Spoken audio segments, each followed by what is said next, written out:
পৃথিবীতে একটা দেশ আছে যে দেশ দেয়াল দিয়ে ঘেরা। দেশটির পূর্ব উত্তর সীমান্ত দেয়াল দিয়ে ঘেরা ২১,১৯৬ কিলোমিটার দীর্ঘ এই প্রাচীরটি চীনের মহাপ্রাচীর নামে পরিচিত। ছোটোখাটো দেয়াল নয়, সে দেয়াল বিশাল উঁচু, আর এত চওড়া যে ৫ জন ঘোড় সওয়ার পাশাপাশি যেতে পারে। পাহাড়ের উপর দিয়ে এই দেয়াল তৈরি করা হয়েছিল অনেক আগে। চীনের সভ্যতা শুরু হয়েছিল বহু শতাব্দী আগে। সে সভ্যতা পরিচিত চীন সভ্যতা বা চৈনিক সভ্যতা নামে। চীনের উত্তর সীমান্ত ছিল ছোট বড় কয়েকটি রাজ্য। এসব রাজ্যের পরে নানা যাযাবর জাতির বসবাস। এরা ছিল জাত লুটেরা। চীনের রাজ্যগুলো সীমান্ত পেরিয়ে প্রায় হামলা চালাতো তারা। লুট করে নিয়ে যেত ক্ষেতের ফসল আর গবাদি পশু। মাঝে মধ্যে গ্রামবাসীদেরও ধরে নিয়ে যেত তারা। ওদের দমন করা ছিল মুশকিল। ওরা যে আবার দুর্ধর্ষ যোদ্ধাও ছিল। এই যাযাবর লুটেরাদের হাত থেকে রাজ্য ও রাজ্যের মানুষকে বাঁচাতে শুরু হলো সীমান্তে দেয়াল তোলার দুর্গ স্থাপনের কাজ। এভাবেই শুরু হলো চীনের মহাপ্রাচীর নির্মাণ। খ্রিস্টপূর্ব ৭ম শতাব্দীতে, মানে আজ থেকে প্রায় ২৮০০ বছর আগে এই প্রাচীরের নির্মাণ কাজ শুরু হয়েছিল। বিভিন্ন সময় বিভিন্ন রাজা এই প্রাচীরের বিভিন্ন অংশ তৈরি করেন। তবে ২২০ থেকে ২০৬ খ্রিস্টপূর্বাব্দে প্রাচীরের সবচেয়ে দীর্ঘতম অংশ নির্মাণ করেন চীন সম্রাট চিন শি ওয়াং। তিনি চীনের ছোট বড় রাজ্যগুলো দখল করে এক বিরাট চীন সাম্রাজ্য গড়ে তোলেন। আর সেজন্য বিভিন্ন স্থানে গড়ে তোলা খণ্ড খণ্ড প্রাচীরগুলো জোড়া দিয়ে তিনি সীমান্ত জুড়ে এক মহাপ্রাচীর গড়ে তোলেন। চীন রাজবংশের সম্রাট শি ওয়াং এই প্রাচীরের মধ্যে দুর্গও গড়ে তোলেন। সেই দুর্গে সৈন্যরা সীমান্ত পাহারা দিত। শত্রুর দেখা পেলে ধোঁয়া দিয়ে সংকেত দিত। সম্রাট শি ওয়াং এর পর চীন, হান ও সুই রাজবংশের বিভিন্ন সম্রাটরাও প্রাচীরের নানা অংশ নির্মাণ করেন বা মেরামত করেন। তবে এত লম্বা একটা প্রাচীর, তার দেখভাল করাও এত সোজা কাজ নয়। এজন্য প্রাচীরের অনেক অংশ নানান জায়গায় ভেঙে পড়েছিল। পরে মধ্যযুগে মিং সম্রাটরা এই প্রাচীরের পুনর্নির্মাণ করেন আর ধ্বংসপ্রাপ্ত অংশ মেরামত করেন।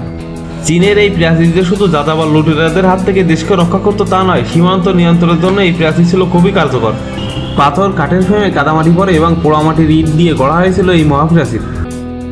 সেই যুগে হাতিয়ার বলতে তো ছিল শাবল, কোদাল, ছোট ছোট খুরপি, হাতুড়ি, বাটালি, ছেনি, এইসব। সেই সব হাতিয়ার নিয়ে পাহাড়ের উপর ইট পাথর দিয়ে এই মহাপ্রাচীর গড়ে তোলা কি ভীষণ কঠিন কাজ ছিল তা নিশ্চয়ই আপনারা বুঝতে পারছেন।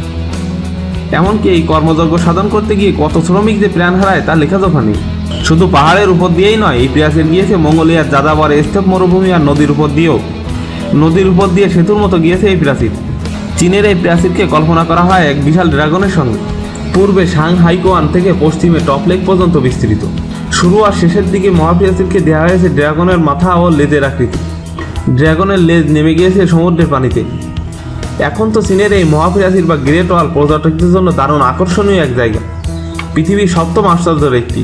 পর্যটকদের জন্য কিছু কিছু অংশে গ্রেট ওয়ালের উপর চড়ার ব্যবস্থাও রয়েছে। চীনের রাজধানী বেইজিংয়ের একদম কাছ ঘেঁষেই চলে গেছে এই গ্রেট ওয়াল। বেইজিং থেকে যারা গ্রেট ওয়াল দেখতে যান তারা সাধারণত গ্রেট ওয়ালের বাদালিং অংশে চড়েন। মহাপ্রাচীরের এই অংশটি পাহাড়ের উপর। ২৬ ফুট উঁচু পাথরের দেয়াল, ১৬ ফুট চওড়া। পাহাড় বেয়ে প্রাচীর পর্যন্ত পৌঁছানোর জন্য রয়েছে কয়েকশো ধাপ সিঁড়ি।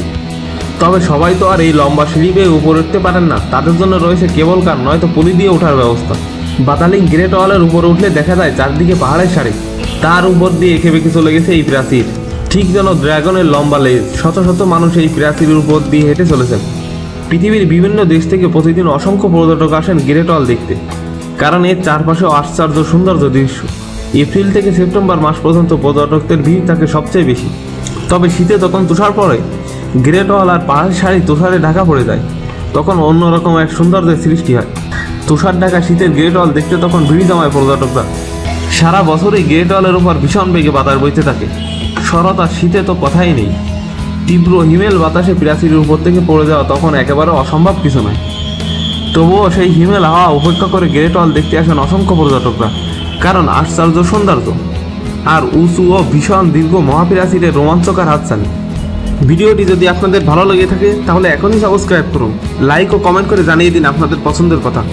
আজ তাহলে এই পর্যন্ত। কাল আবার সম্পূর্ণ নতুন রহস্যের ভিডিও নিয়ে হাজির হব আপনাদের সামনে। সে পর্যন্ত সবাই ভালো থাকবেন, সুস্থ থাকবেন। ধন্যবাদ।